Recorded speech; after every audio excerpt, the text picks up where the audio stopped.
Este livro conta a história de irmãos cujos pais eram donos de um jornal. A fábrica do jornal tinha sido arrombada porque o pai havia publicado no jornal uma notícia proibida. E agora ele estava sendo procurado para ser preso. Esta história é baseada em fatos reais e aconteceu no tempo da Revolução Militar. O livro Menino Sem Pátria é uma verdadeira aula de história, que se passa nos anos 60, quando os militares tomaram o poder no Brasil, com um golpe de Estado.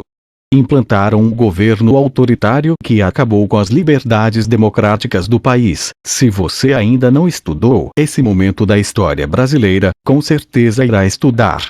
No primeiro momento esse governo foi muito duro com quem se opunha a ele, por isso perseguia, prendia ética, e muitos eram obrigados a viver longe da sua pátria.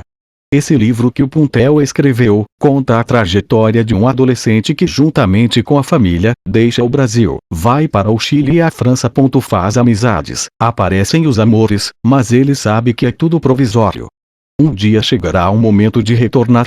A ação da teologia da libertação também se faz presente neste texto.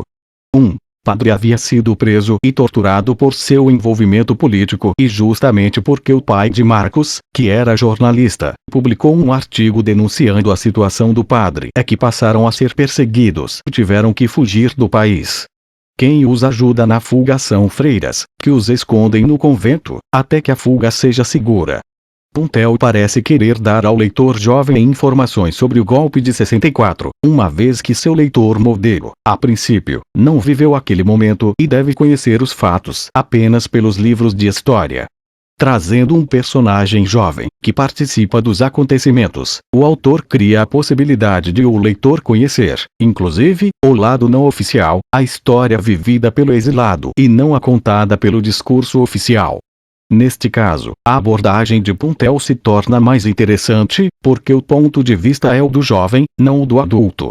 Este, muitas vezes, tem que esclarecer as dúvidas da criança e as do leitor também sobre determinados assuntos que fogem à sua compreensão. No entanto, as cenas de tortura são amenizadas, assim como aquelas sobre as prisões são reduzidas e a referência a personagens históricos envolvidos no golpe são retiradas.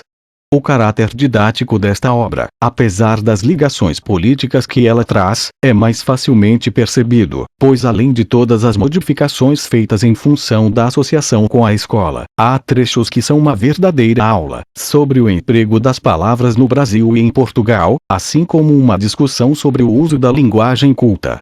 No entanto, as modificações feitas em relação à Revolução Francesa levam a crer que os detalhes da Revolução não interessam ao leitor, talvez porque não faça parte dos conteúdos arrolados pela escola.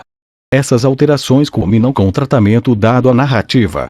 Até mesmo a intriga é alterada, uma vez que na primeira versão a história é contada porque Marcos, o narrador, inscrevera-se num concurso de contos e o que o leitor lê era o texto inscrito, narrado em flashback.